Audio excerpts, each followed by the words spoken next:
这个保姆鸟，我们通过训练啊，它现在已经知道啊，我掐手来吃食啊。那我们今天要开笼，我们要训练它这个进出笼子。来，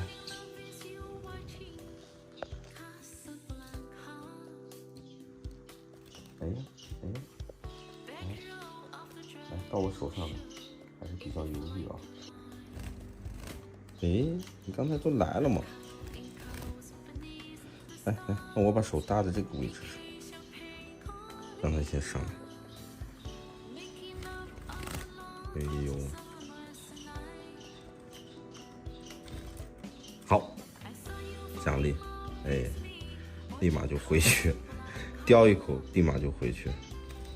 好，你看我这个手，我一点点的往外移啊。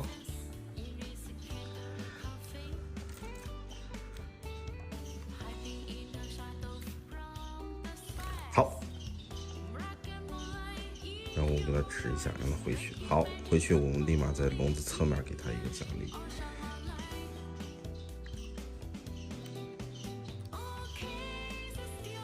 好，啊，这个就是训练鸟上手啊。来，回去，很不错。再来，来，一点一点的拉远距离。好，回去。好，回。好，这个进出笼子训练完了，那我们紧接着就要训练这个站架了。我们要乘胜追击。好，来，好，刚好让他知道这个站架。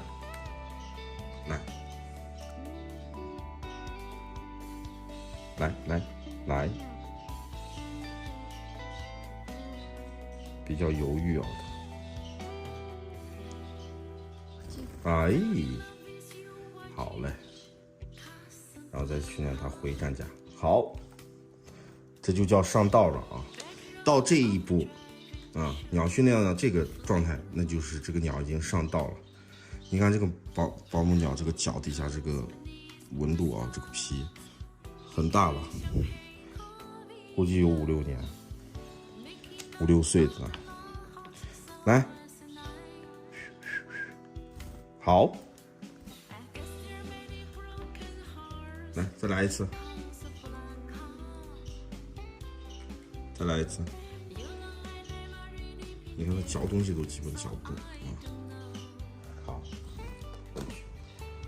我们一点点尝试拉远距离啊，这个就是在训练它叫远了。好，成功的训练叫远，就是从进出笼子我们开始到站架到叫远，我们要一气呵成啊。来，好，来，过来，来，好，很棒。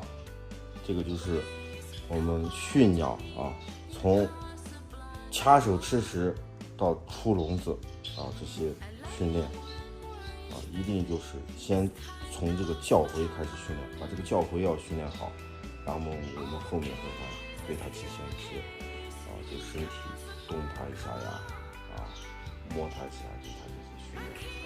好，回笼子吧。